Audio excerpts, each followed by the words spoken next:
नमस्ते। Solid facts में आप सबका स्वागत। जैसा आप देख रहे हैं, हेमंत सर हमारे साथ मौजूद हैं। बहुत स्वागत है सर आपका। सर, आज तो विषय ऐसा है जो आपका पूरी तरीके से आप 20 साल आपने सेना देखा है, सेना को कवर किया है। बहुत सारी चीजें ऐसी हैं जो आज आपसे अलग अलग दृष्टिकोण से समझने को मिलेंगी हम लोगों को, क्योंकि जो हम लोग कल से लगातार जिस तरीके से कल रात के बाद से मेन स्ट्रीम मीडिया और सोशल मीडिया पर तमाम चर्चाएं देख रहे हैं, वो सारी चर्चाओं के बीच में क्या अलग देख रहे हैं इस पूरे हमले में, इस स्ट्राइक में जो भारत ने इस बार किया है। पिछली बार भी जो पुलवामा में हुआ उसके बाद भी भारत ने एक स्ट्राइक किया, सर्जिकल स्ट्राइक। एक स्ट्राइक किए जिसमें ये कहा जा रहा है, बिल्कुल सधी हुई स्ट्राइक, साफ तौर पर सिर्फ और सिर्फ आतंकी ठिकाने जो है उनको निशाना बनाया गया।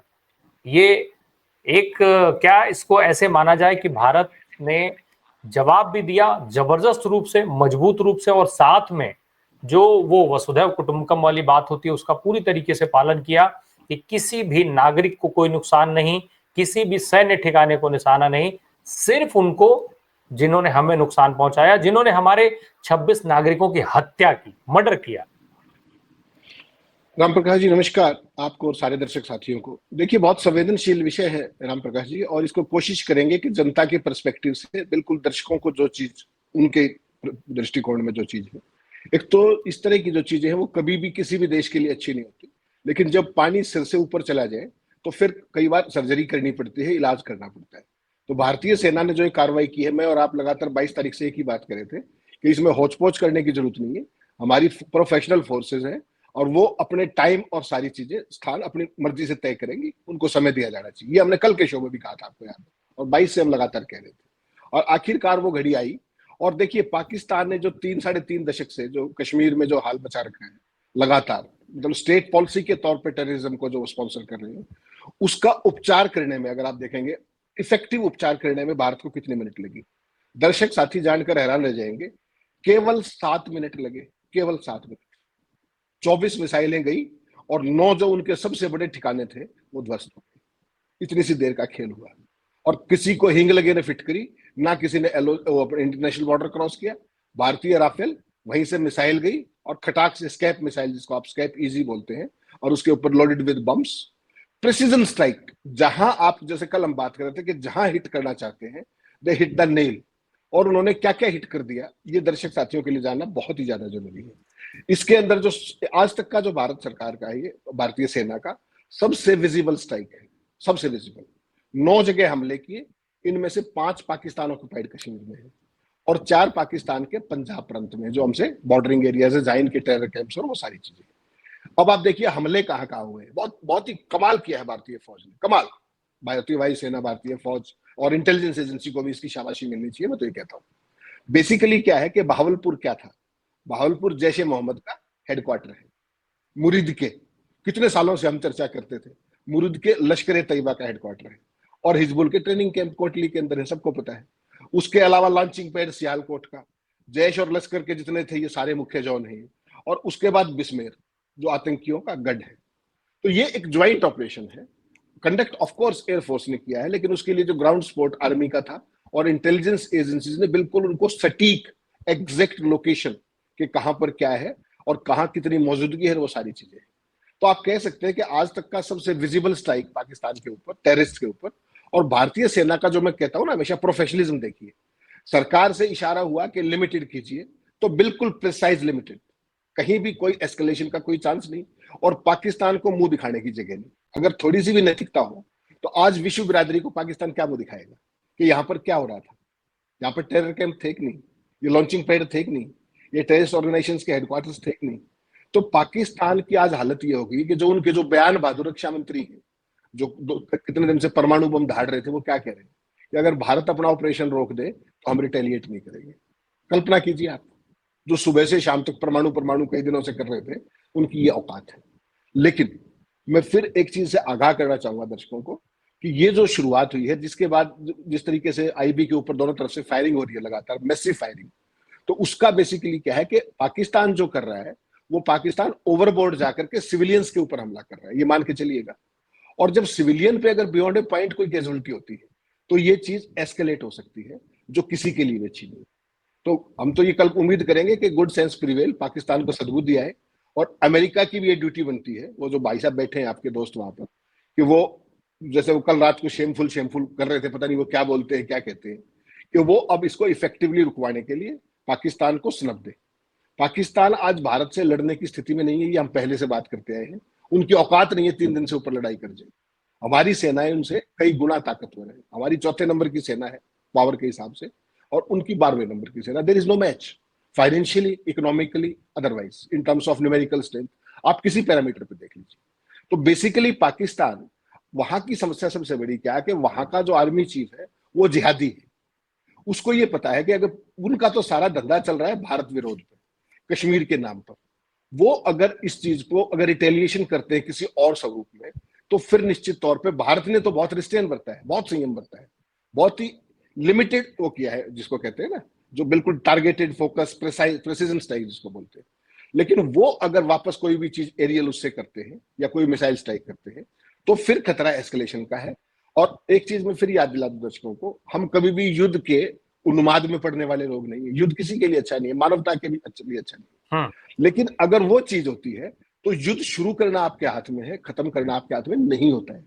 आप देखिए रूस की तुलना में यूक्रेन कहीं खड़ा नहीं होता, उसके बावजूद भी देख ही रहे ना आप लगातार कितने समय से। तो ये चीजें बेसिकली है कि उम्मीद करें कल कि पाकिस्तान को सद्बुद्धि आए, पूरी इंटरनेशनल बिरादरी उसको स्नब करे कि आप क्या कर रहे हैं, ये नहीं चलेगा, इट इज नॉट एक्सेप्टेबल, और ये चीज यहीं पे रुके तो ज्यादा बेहतर होगा। पाकिस्तान को सबक लेना होगा कि ये चीजें चलने वाली नहीं है, भारतीय सेना बख्शेगी। तो ये अपने आप में एक बहुत ऐतिहासिक चीज हुई है, और इसके लिए भारतीय तीनों सेनाओं को जितना सल्यूट किया जाए, जितनी उनकी प्रशंसा की जाए, उतनी कम है। बिना बॉर्डर क्रॉस किए मिसाइल्स के जरिए प्रेसिजन स्ट्राइक, बहुत ही प्रोफेशनल, जिसको कहते हैं ना परफेक्शन करके जो काम किया है वो किया गया है। और इसके लिए सेना के योजनाकार भी, खुफिया एजेंसियां भी, और निश्चित तौर पे सरकार को भी बधाई देनी चाहिए कि सरकार ने सेना को ये परमिशन दी और उसके बाद वो इशारा कर पाई। बिल्कुल, ये बड़ी बड़ी बात है कि 100 किलोमीटर सेना भी पाकिस्तान की सीमा के 100 किलोमीटर अंदर की जो जगहें हैं, आतंकी जो ठिकाने थे, उनको तबाह किया गया।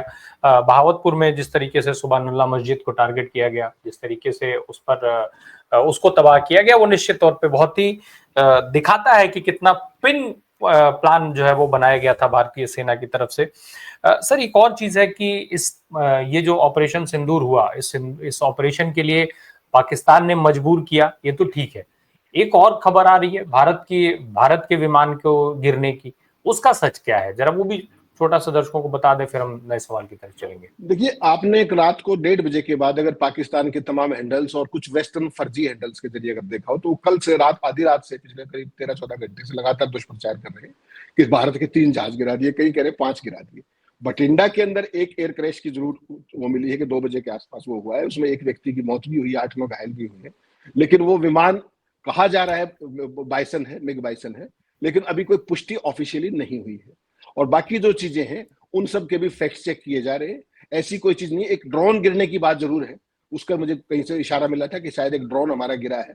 उसके अलावा कोई लंबी चौड़ी बात नहीं है। बठिंडा वाला अगर मान लीजिए एयरक्राफ्ट गिरा है बाइसन, जिसकी पुष्टि होती है, गिरा तो है, इसमें तो कोई शक नहीं, तो बाइसन है या क्या चीज है, वो एक बार ऑफिशियल कंफर्मेशन आएगा तब हम कह सकते हैं। बाकी पाकिस्तान की सेना लगातार, वो तो राफेल गिराए घूम रहे हैं, 3 राफेल गिरा दिए, सुखोई गिरा दिया, वो प्रोपेगेंडा वार चलता है हर एक में, और उससे दर्शकों को भी सावधान रहना चाहिए और देशवासियों को भी सावधान रहना चाहिए।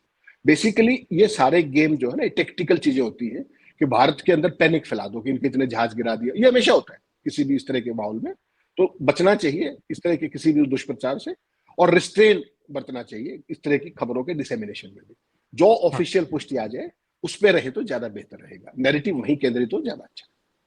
तो चूंकि आपने सेना को बहुत लंबे समय तक, 2 दशक तक आपने कवर किया है सर, ये जो परिस्थिति, सामान्य परिस्थिति में भी सेना हमेशा तैयार रहती है, पर जब युद्ध की परिस्थिति एक बार बन जाती है, शुरुआत हो जाती है, तो ऐसे में क्या मानसिकता रहती है सेना के जवानों की, किस तरीके का पैटर्न उनका रहता है, कैसे वो, चूंकि भाई उनके ऊपर दोहरी जिम्मेदारी होती है, एक तरफ देश को बचाने की और दूसरे तरफ लगातार दुश्मन देश को निपटाने की, तो ऐसे में क्या मानसिकता रहती है, किस मानसिकता के साथ वो काम करते हैं, जरा दर्शकों की जानकारी के लिए हम आपसे वो भी समझना चाहेंगे।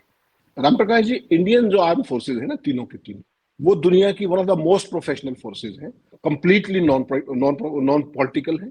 और उनका जो है बेसिकली उनकी जो ट्रेनिंग है वो आप देखिए, राष्ट्र सबसे पहले है उनके लिए। और वो करते क्या है, बेसिकली उनकी जो ट्रेनिंग है, they are train to kill. उनके यहाँ बीच की सवारी नहीं होती कि आप घायल कर दें और कर दें। इसीलिए उनको बहुत लंबे समय से आप देखेंगे भारत के इंटरनल सिक्योरिटी के इश्यूज के अंदर उनका यूज किया जाता है, which is otherwise not advisable.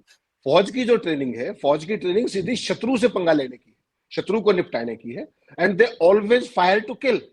Simple सी बात है। और वो देश के लिए जान देना भी जानते हैं और जान लेना भी जानते हैं। उनकी जो स्पिरिट्स हैं वो आप देखिए किस तरह की जबरदस्त। और आज जब वो कर्नल सोफिया कुरैशी बोल रही थी तो मैं तो अभिभूत हो गया था कि देखिए पाकिस्तान का जो जिहादी जनरल है मुनीर, वो आज क्या वो दिखाएगा। देखिए सारी चीजें जुड़ती हैं राम प्रकाश जी। कितना फौज का प्रोफेशनलिज्म देखिए आप, कि जो कुछ ऑपरेशन का नाम रखा सिंदूर, क्यों? धर्मपत्नियों के सामने, परिवारों के सामने जिस तरीके से उनके परिवार के मुखिया को, उनके पतियों को पॉइंट ब्लैंक पे मारा गया पहलगाम के अंदर, और जिस तरीके से मारा गया, जिस बहाने से मारा गया, धर्म पूछ करके या जो भी किया गया, वो वर्ल्ड हिस्ट्री के रिसेंट टेररिज्म की हिस्ट्री में सुना नहीं गया है। तो ये खास तरीके का एक नैरेटिव था धर्म के आधार पर भारत को वर्टिकली डिवाइड करने का, मुस्लिम्स के प्रति हेट्रेड फैलाने का और पूरे देश में दंगे कराने का।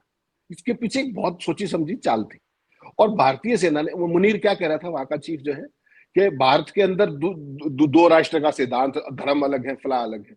आज पूरी दुनिया ने देख लिया किस तरीके से कर्नल सोफिया कुरैशी ने पूरे शानो शौकत के साथ अपने स्टार लगे हुए पूरी वर्दी के अंदर क्या उन्होंने ब्रीफिंग की है कि देखिए हमने इतने टेरर कैंप्स और ये सारे हेडक्वार्टर प्रिसीजन स्ट्राइक किए हैं, ये कि पूरा डिटेल दिया उन्होंने। तो इससे नारी शक्ति भी और हमारे देश का जो मूल कैरेक्टर है सर्व धर्म समाभाव का, धर्मनिरपेक्षता का, वो आया कि भारतीय फौज की एक कर्नल, अब जिसको पाकिस्तान मुसलमानों का ठेका लिए फिरता है, वो बता रही है कि हमने किस तरीके से पाकिस्तान को सबक सिखाया। तो पाकिस्तान के लिए तो ये एक, मतलब अगर आप ऑप्टिक्स के हिसाब से देखें तो उनके लिए इससे कोई खराब बात राम प्रकाश जी हो नहीं सकती कि उस धर्म की महिला भारतीय उस पर भारत की तरफ से आधिकारिक बयान दे रही है। ये बहुत कमाल की बात है और इसके लिए भी मैं सेना की सराहना करूंगा। दोनों महिलाएं जिस तरीके से आई, और वो एक पर्टिकुलर धर्म से थी, दूसरी एक पर्टिकुलर धर्म से थी, साथ में फॉरेन सेक्रेटरी थे।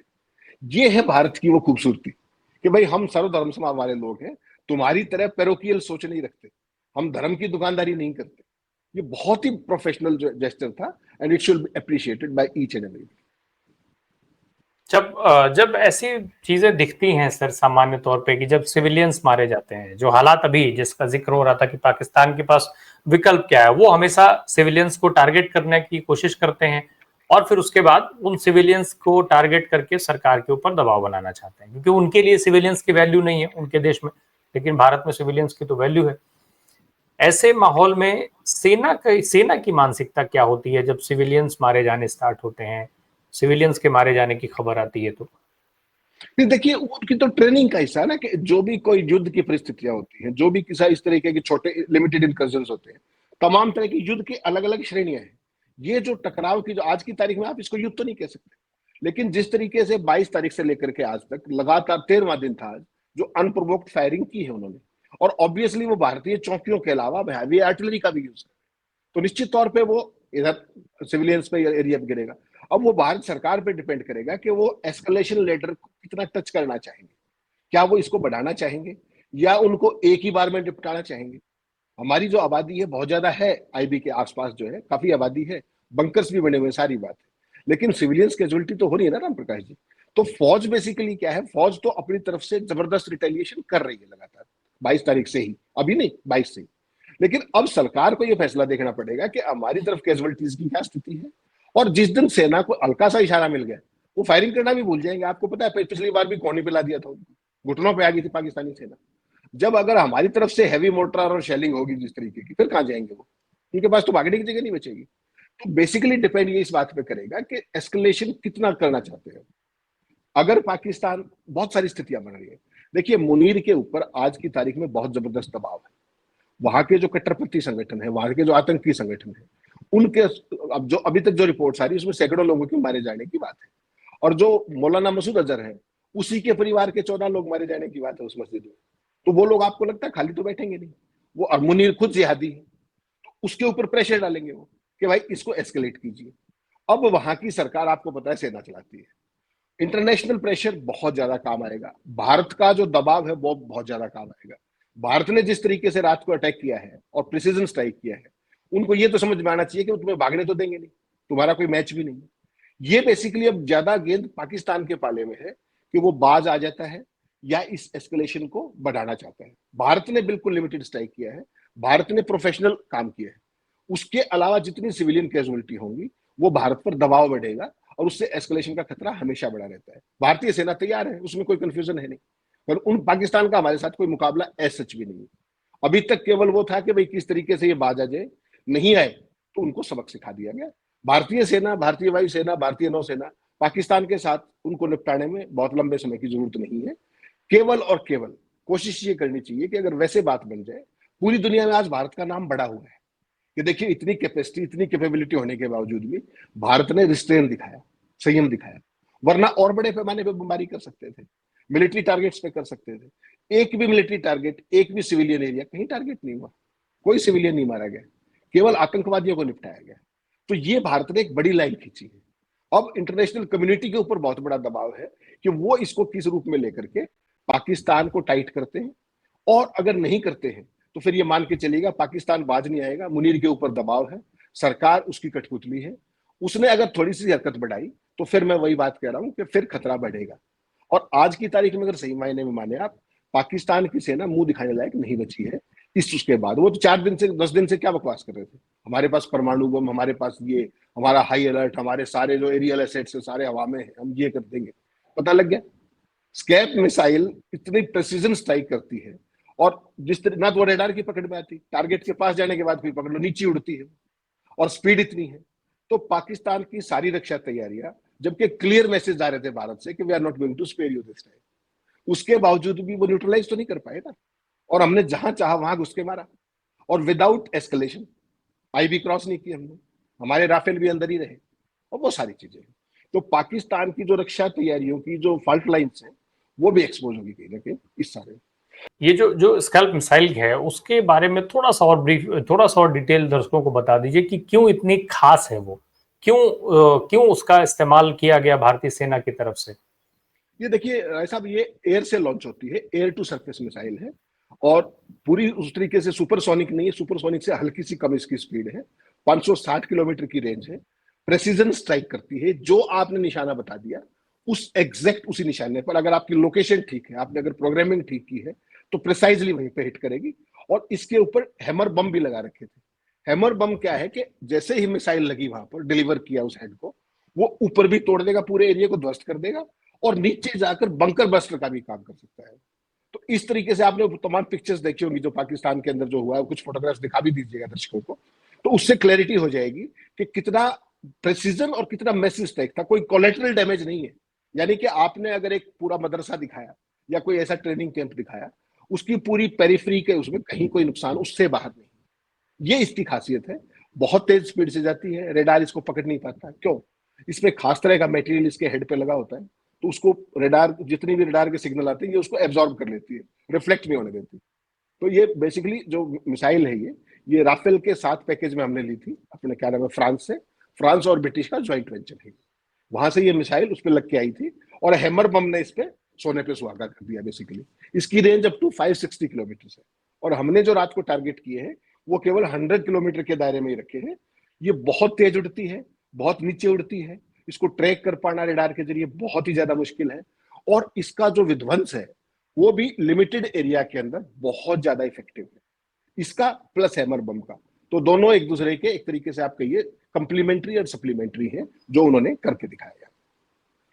बिल्कुल। अब एक और चीज देखी गई है सर कि जो लोग अपने आप को, जैसा अभी जिक्र हो रहा था मुनीर का, जिस तरीके से ये लोग दिखाते रहे हैं, तमाम घरों के बच्चों को ला करके आतंकवादी के रूप में उनको ट्रेंड करते हैं और फिर जान देने के लिए भेज देते हैं, जान लेने के लिए भेज देते हैं। आज जब इतने दुर्दांत, अपने आप को बहुत बड़ा बताने वाला जो मसूद अजहर है, जब उसके घर के 14 लोग मारे गए हैं, तो वो आज खुद मौत मांग रहा है।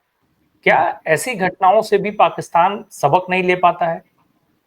नहीं, ये बेसिकली इन्होंने, राय साहब एक चीज समझनी पड़ेगी आपको कि इन्होंने टेररिज्म को स्टेट पॉलिसी के तौर पे अडॉप्ट कर लिया है, और वो उनको, मैं आपको हमेशा एक बात कहता हूं, अगर आप आतंकी पालेंगे तो कभी ना कभी आपको टारगेट करेंगे। आतंक भस्मासुर है, वो कभी किसी का हो ही नहीं सकता।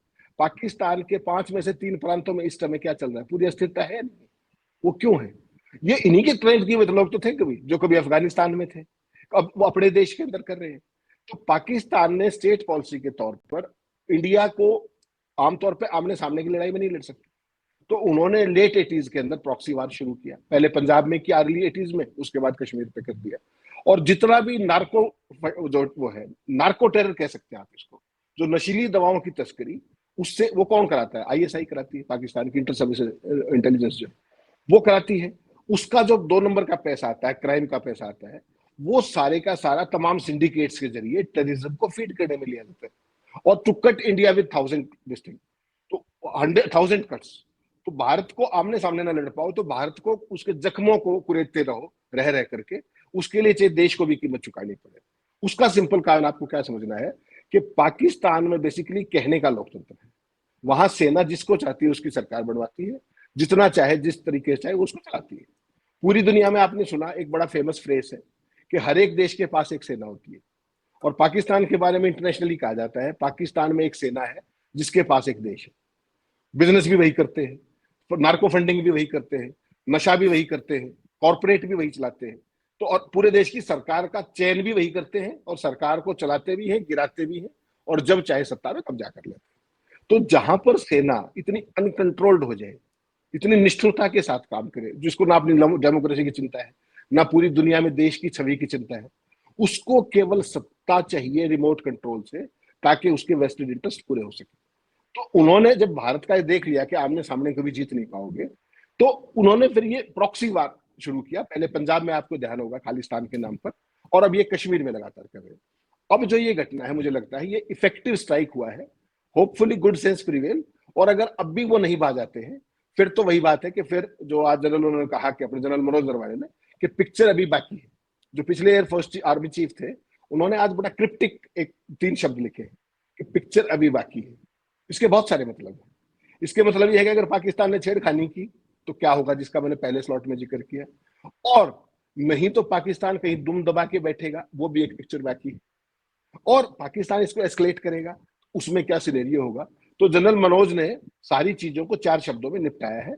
वही इस मौजूदा हालात की वो है असली परीक्षा, जो है वो इंटरनेशनल कम्युनिटी की है, कि क्या अमेरिका हथियारों का सौदागर बन के दक्षिण एशिया में भी यही सब करता रहेगा, या पाकिस्तान को इफेक्टिव स्नब देगा। अब उनके विदेश मंत्री ने तो कहा है कि हमने को दोनों देशों को कहा है रिस्ट्रेन करने के लिए। भारत ने तो पहले ही इतना रिस्ट्रेन किया कि लिमिटेड स्ट्राइक किया। ये तो अब पाकिस्तान के ऊपर जिम्मेदारी है कि वो अपनी औकात में रह करके अपने इन टेररिस्ट कैंपों को, टेररिस्ट इंफ्रास्ट्रक्चर को, उसको खत्म करे।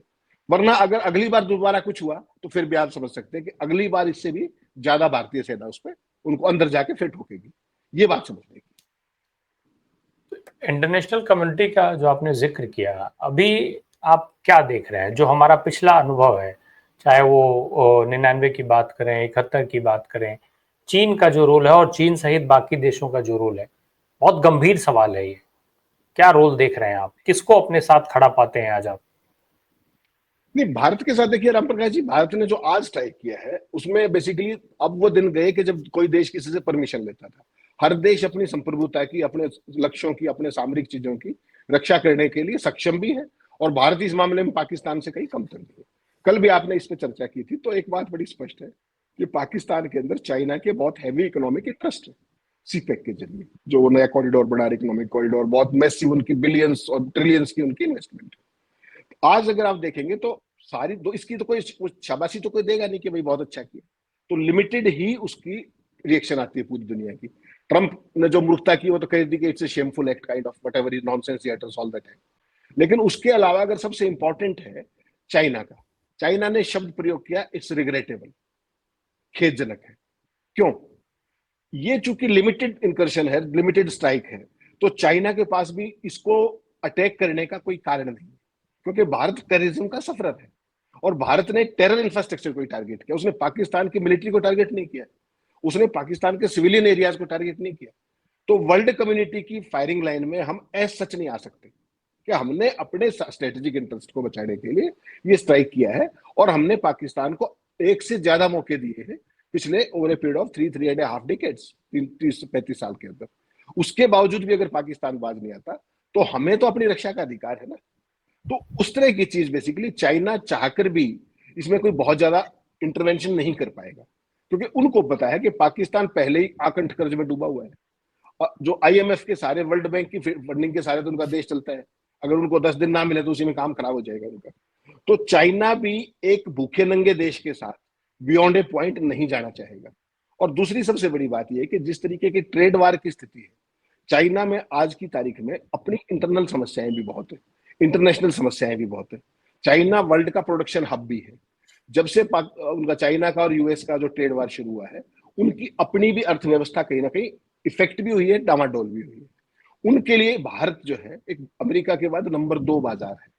अगर वो एक स्टेज से आगे अगर पाकिस्तान की तरफ झुकता है तो वो ट्रेड आपस का बायलैटरल भारत चीन का वो भी प्रभावित हो सकता है। और भारत से आपको पता है $100 बिलियन का सरप्लस है उनका व्यापार का, बहुत मैसिव है, बहुत मैसिव है। तो वो एक नंगे भूखे देश के लिए भारत से क्या संबंध बिगाड़ने का जोखिम लेंगे, जबकि अमेरिका के साथ उनकी पहले ही नहीं बन रही। तो बेसिकली जो ओवरऑल वर्ल्ड कम्युनिटी की जो आपने बात कही, इसमें सब अपने अपने स्ट्रेटेजिक इंटरेस्ट देखते हैं। किसी को किसी की कोई नहीं पड़ी, कोई हथियार बेचने के चक्कर में होता है, कोई चढ़ते तवे पर रोटी सेकने के चक्कर में होता है। इसके अलावा वर्ल्ड कम्युनिटी आप सोचिए कि किसी लोकल लैंड के लिए बैठी है, कोई नहीं बैठा है। सब अपने सामरिक हित, सब अपने आर्थिक हित, सब अपने व्यापारिक हित, उसी के सारे चल रहा है। वो आपने देखा रूस यूक्रेन में भी देखा, इसराइल जो गंद मचा रहा है वहां पर, उसके बावजूद भी यूएन ने कह दिया कि नरसंहार कर रहा है इसराइल, उसके बाद भी कोई बात नहीं आ रहा है। तो वर्ल्ड कम्युनिटी तो अपने अपने इंटरेस्ट के हिसाब से प्रो एंड कॉन का लगातार स्टैंड लेते रहते हैं। बिल्कुल, अब देखना ये होगा कि दुनिया का इसमें क्या रिएक्शन आता है। अभी तो ये शुरुआत हुई है, आगाज हुआ है, अंजाम की तरफ कैसे बढ़ती है भारतीय सेना, ये देखने वाली बात होगी। और उसमें सबसे अहम रोल खुद पाकिस्तान का है। पाकिस्तान अब अपने आप को कैसे बचाता है या फिर खत्म हो करके ही मानेगा, ये दोनों चीजें देखने वाली होगी। बहुत बहुत धन्यवाद हेमंत सर हमसे बात करने के लिए। Thank you so much.